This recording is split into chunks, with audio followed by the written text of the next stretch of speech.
Gorgoroth as the shadow of Arda's light. Gorgoroth is the inverse of Valinor, where the blessed realm is green and timeless. Gorgoroth is dry, dying, and bound by pain.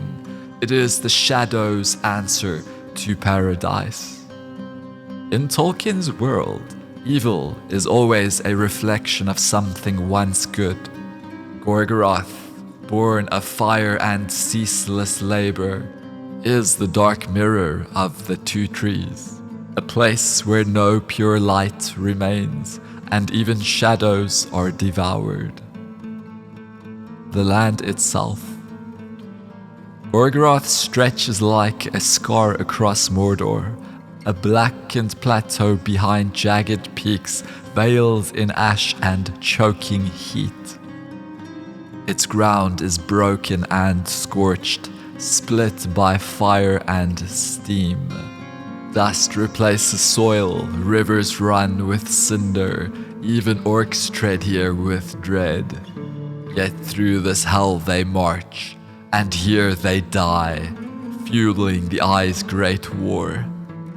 Tolkien's subtle environmentalism. Where power ruled unchecked, the world withered. Gorgoroth isn't just evil, it's ecological collapse, a direct antithesis to Lothlorien, the Shire, or Ithilien.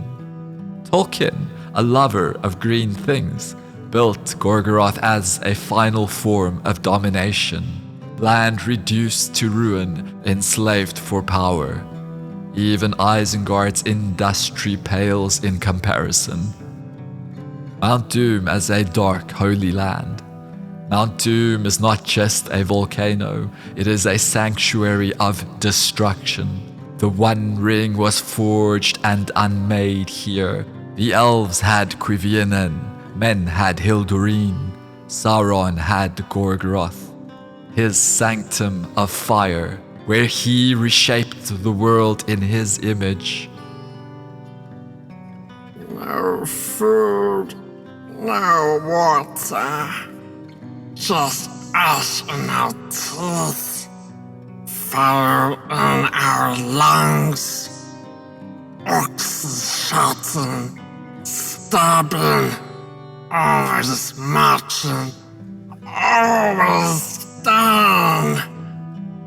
Master crusted, he did, poor Frodo, crawling, hurting. But we helped, yes, helped carry the pain. The eyes saw all. Big fat eye, no hiding, only obey, obey. I forgot the taste of grass, the stars, cold water, all gone, all gone. Gorgoroth took it all! Not a place, a punishment, a trap. Renounce it forever! Strategic importance. Gorgoroth wasn't chosen for beauty, it was chosen for power. A natural fortress, walled by mountains and hidden from the west. For here, the Dark Lord saw all. From here, his war spread like flame. To the free peoples, it was a mystery. To Sauron, it was the heart of his domination. The forge of evil. Gorgoroth was no accident. It was will-made land. At its center, Mount Doom, the living furnace. At its edge, Barad-dûr, built not with mortar but with malice. The One Ring was born in its fire, and around it a war machine. Beast pens, siege fortress, smoke-choked barracks. Slaves died building towers they'd never escape. It wasn't a kingdom, it was a wound, kept open by cruelty. Life and death in Gorgoroth. To walk in Gorgoroth was to suffer. Orcs swarmed in filth, trolls were beaten into obedience, and men were broken. Chained in the heat, carving stone, breathing ash, forgotten names, spent lives. Hope could not live here, even memory withered in its smoke. The final march. When the War of the Ring began, Gorgoroth heaved beneath iron feet.